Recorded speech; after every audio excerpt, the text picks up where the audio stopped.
Hi hello welcome to women collective. నేను మీ journalist విప్లవశ్రీ. 3 సార్లు తలాక్ అంటే 3 ఏళ్ళు జైల్లోనే. ఇంతకీ ఈ వివరాలేంటి?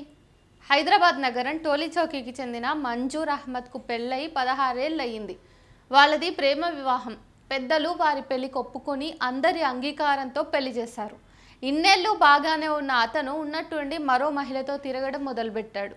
ఈ విషయం అతని భార్య గుర్తించింది. వాళ్ళ మధ్య గొడవ జరిగింది. అలిగి పుట్టింటికి వెళ్ళి అక్కడే ఉంటోంది. నిన్న తన భర్తకు ఫోన్ చేసి తాడో పేడో తేల్చుకోవాలని అనుకుంది. భర్త భగ్గుమన్నాడు. భార్య తనతో సర్దుకుపోవాలి కానీ తనను ఎదిరించి ప్రశ్నించడం ఏంటని మండిపోయాడు. ఆమెను చెడామడా తిట్టేశాడు. ఆమె కూడా అతని మీద తన కోపాన్ని వెళ్ళగక్కింది. దీంతో అతనికి మరింత కోపం వచ్చి తలాక్ తలాక్ తలాక్ అని 3 సార్లు చెప్పాడు. ఇక నీకు నాకు సంబంధం లేదని చెప్పేసి ఫోన్ కూడా కట్ చేశాడు. 2019 కంటే ముందు పరిస్థితి ఎలా ఉండేదో కానీ ఇప్పుడు ఆ స్థితి మారింది. ఆ విషయంలో కేంద్రాన్ని కొంతవరకు మెచ్చుకోవాలి. Muslim women protection on rights on marriage act 2019 అనే దాన్ని తీసుకురావటం వల్ల ముమ్మారు తలాక్ అనేది నేరంగా మారింది. దీంతో మంజూర్ అహ్మద్ భార్య ఏడుస్తూ కూర్చోకుండా పోలీసుల దగ్గరకు వెళ్ళింది. ఆమె ఫిర్యాదుతో వారు అతనిపై కేసు నమోదు చేశారు. ముమ్మారు తలాక్ చెప్పడం ద్వారా ఒక స్త్రీకి విడాకులు ఇవ్వడం అనేది మానవ హక్కులకు భంగం అని 2017లో సుప్రీంకోర్టు వ్యాఖ్యానించిన తర్వాత ఈ విషయంపై దేశవ్యాప్తంగా చర్చ జరిగింది.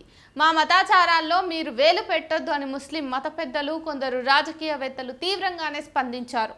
వేలాది మంది ముస్లిం మహిళలు సైతం ఇదే రీతిలో ప్రభుత్వ నిర్ణయంపై వ్యతిరేకతను చూపించారు. అయితే అదే స్థాయిలో సానుకూలత కూడా వచ్చింది.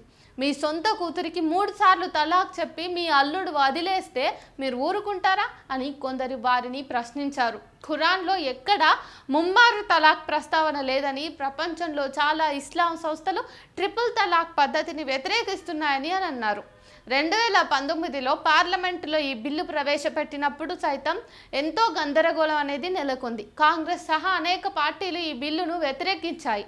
మైనారిటీల ఆచారాలపై ఎన్డీఏ పెత్తనం చేయాలని చూస్తోందని విమర్శలు వచ్చాయి. అలా వారు చెప్పుకున్నటువంటి కారణాలు వారికి ఉన్నాయి. కానీ లోక్సభలో మెజారిటీ ఉండటం ఎన్డీఏ కూటమికి కలిసి వచ్చింది. అయితే రాజ్యసభలో తగిన మెజారిటీ లేకపోవటం వల్ల అక్కడ ఈ బిల్లుపై సుదీర్ఘ చర్చలు జరిగాయి.